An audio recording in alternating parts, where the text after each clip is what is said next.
Hey everybody, welcome back. In this video I'm going to show you how to play the guitar solo from the classic AC/DC song, Dirty Deeds Done Dirt Cheap.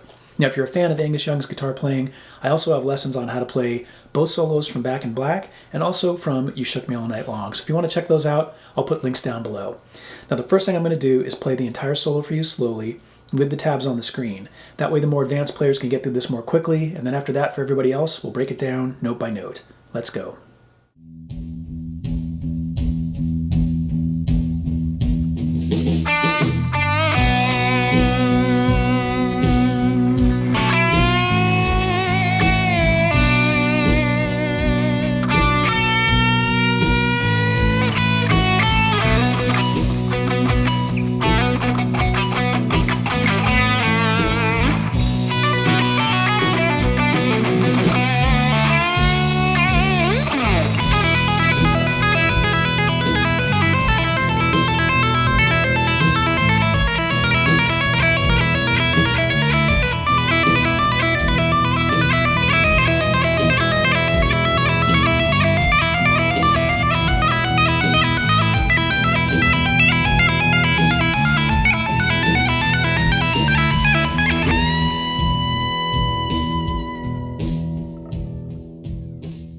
Section 1 goes like this at normal and then slow speed.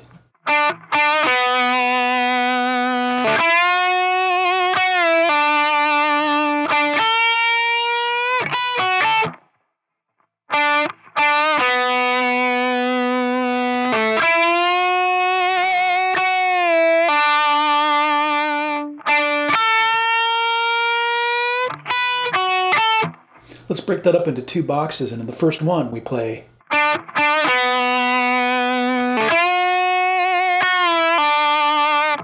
So we start with the 7th fret of the G string. You're going to do two very small bends. I notate them here as 1/8 and then 1/4. Just go with what feels right. And then 9th fret of D vibrato. Then there's a quick little pull off to the 7th fret of D, which a lot of people miss. And then 9th fret of G, bend it up a full step, add vibrato. And then at the top of that bend, before you bring it down, you're going to hit the note again. Then bring it down, pull off to 7. Add vibrato. Let's tie all that together so far and play that first box a couple times.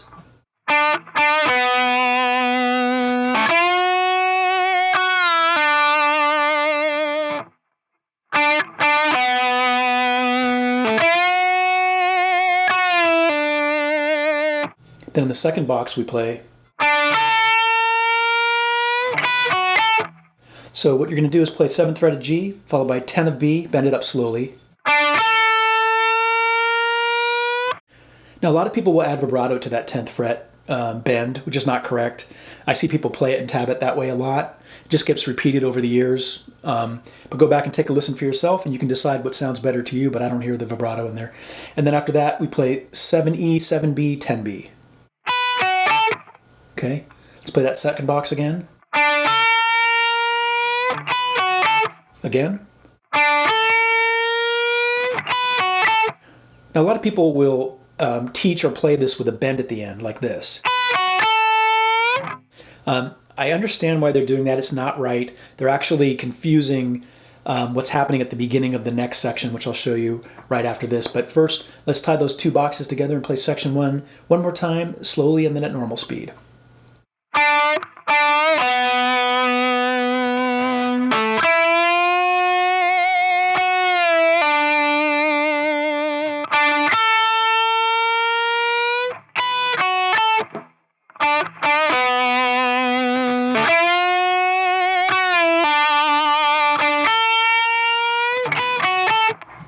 let's move on to section 2. Section 2 goes like this at normal and then slow speed.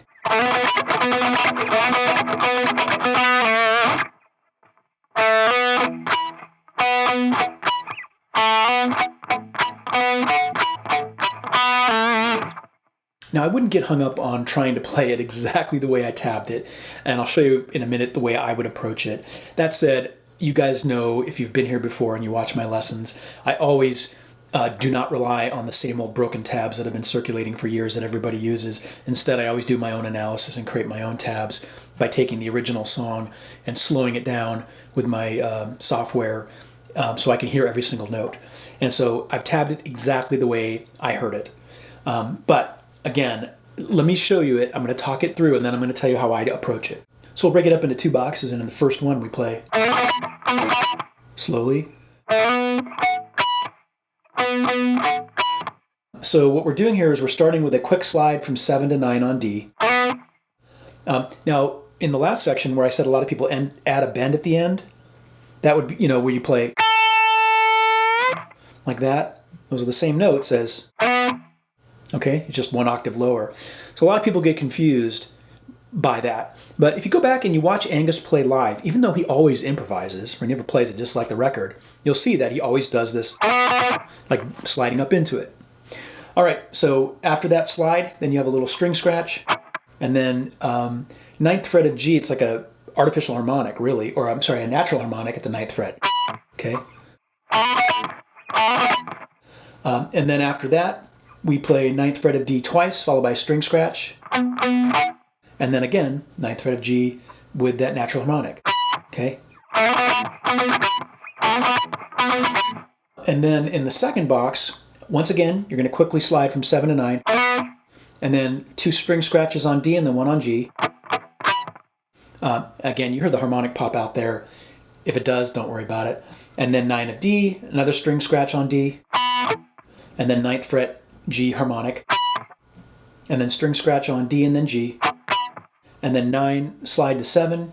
And then you'll notice I've got like a tiny vibrato there, right? And a slide up. Okay, now that I've shown you the exact notes that Angus plays, my advice is don't try to follow it. Like I said, Angus always improvises live. The most important thing is to get the feel down right, okay? Because if you try to play it exactly like this, 99.9% of us out there, including myself, you kind of sound robotic. So you just kind of want to play around with the same notes up there at the 9th fret of D and G, sliding into them to get kind of the feel of it. Okay? Something like that, and you should be fine. All right, let's move on to section 3. Here's section 3 at normal and then slow speed.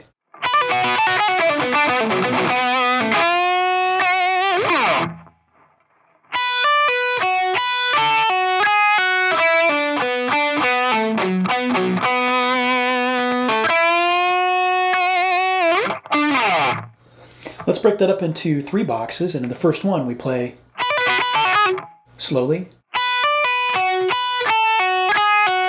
So we start with the 7th fret of the high E string, hammer to 10, pull off the 7, then 7B, 7E. So far in that first box. Now a lot of times what you'll see people do is they'll replace the 7th fret of B, the 4th note in, with the 9th fret of the high E string, like this. That's played and tabbed that way so often, again, because people are repeating the same old tabs that have been circulating. But I challenge you, once again, go back and listen to the original, and I think you'll hear that B string 7th fret note instead.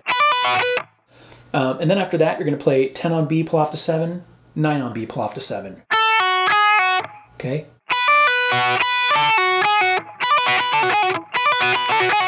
Then in the second box, we play slowly. So we start with 9 on G, pull off to 7, 9D, 7G, 9 on D, pull off to 7, 9 on A.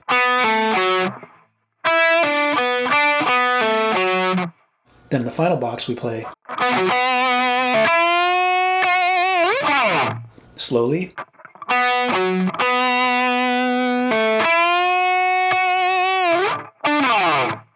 So it's 9 on D, 9 on A, 9 on D, add vibrato. There's a quick pull off to 7 after that. A lot of people miss that. It's very faint in the mix. Then we're going to play 9 of G, bend it up a full step. Then at the top, hit it again and add vibrato, slide up. Okay. Then we're going to play 17 of A, slide down. Let's play that last box a couple times slowly.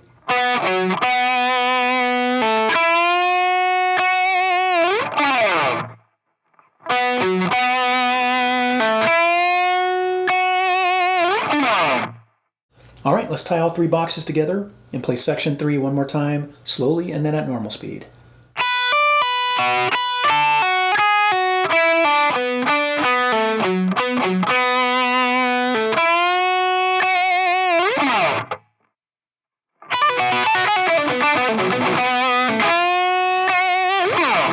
All right, let's move on to section 4. Here's section 4 at normal and then slow speed.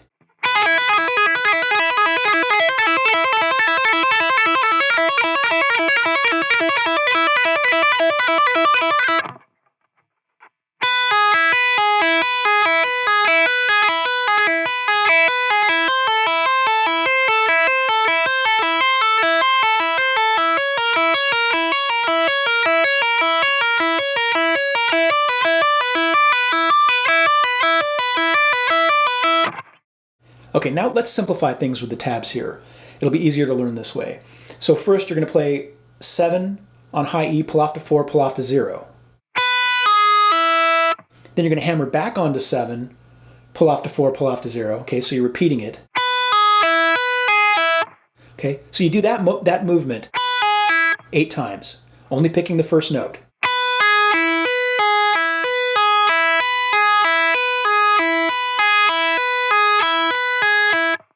All right, and then next you're going to play 8 on the high E, pull off to 5, pull off to 0, 8 times.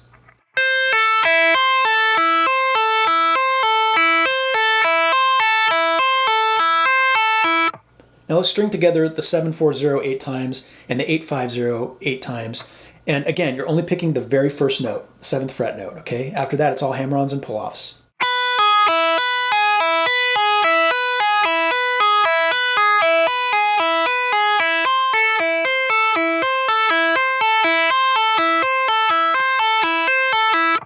Then after that, we move to 9-6-0. Same thing, you're hammering onto that first note and then playing 9-6-0 8 times.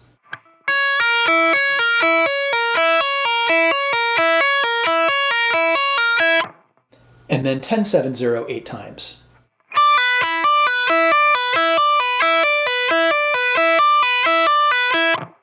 Now let's tie all that together, only picking that first note at the 7th fret. After that, it's all hammer-ons and pull-offs.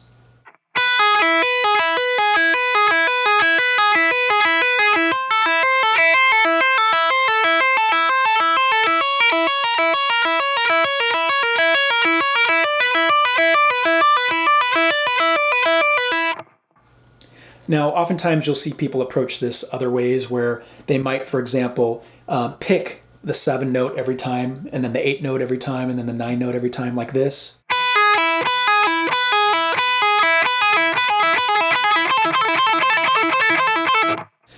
That's very common to see people do it that way. Or they might just pick the first note every time they move up one position. So you pick the 7 the first time, the 8 the first time, the 9 the first time, and the 10 the first time, like this.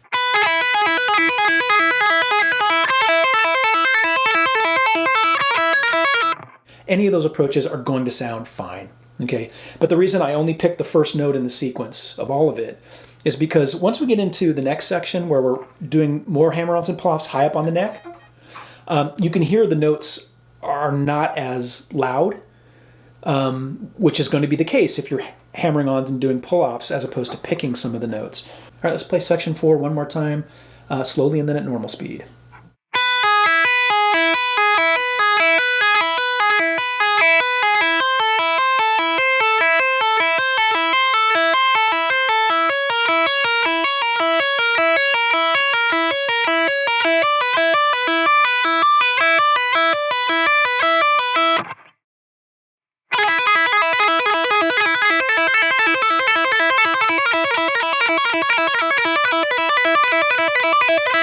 All right, let's move on to section 5, the final section. Here is section 5 at normal and then slow speed.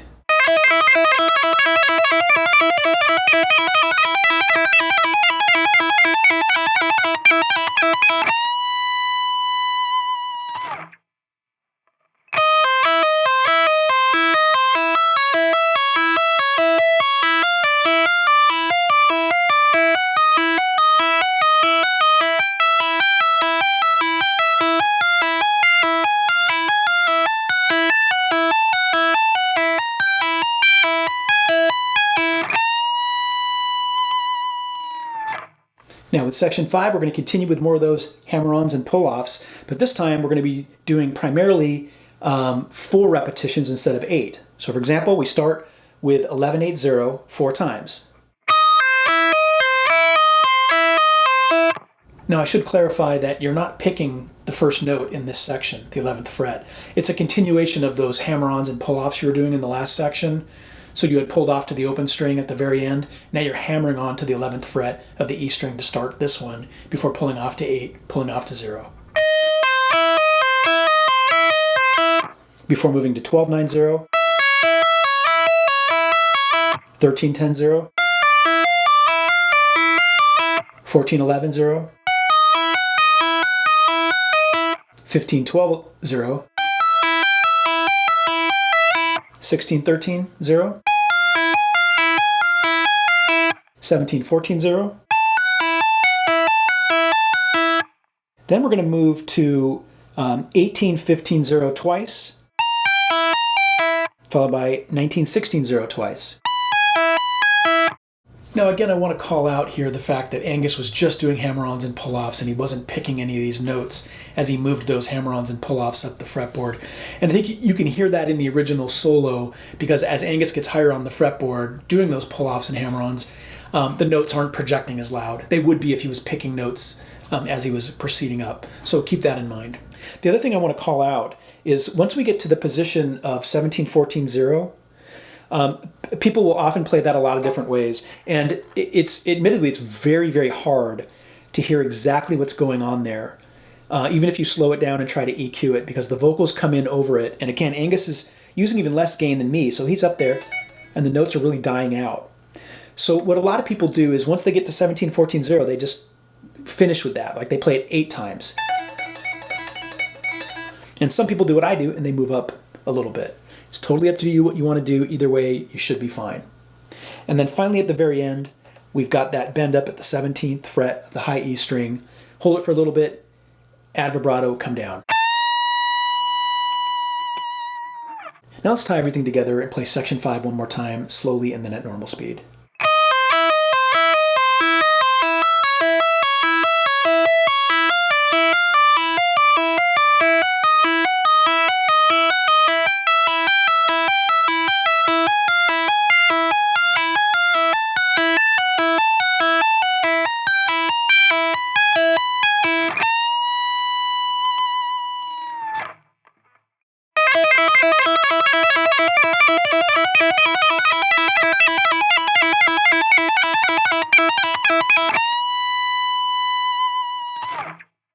That was my lesson on how to play the guitar solo from the classic AC/DC song Dirty Deeds Done Dirt Cheap.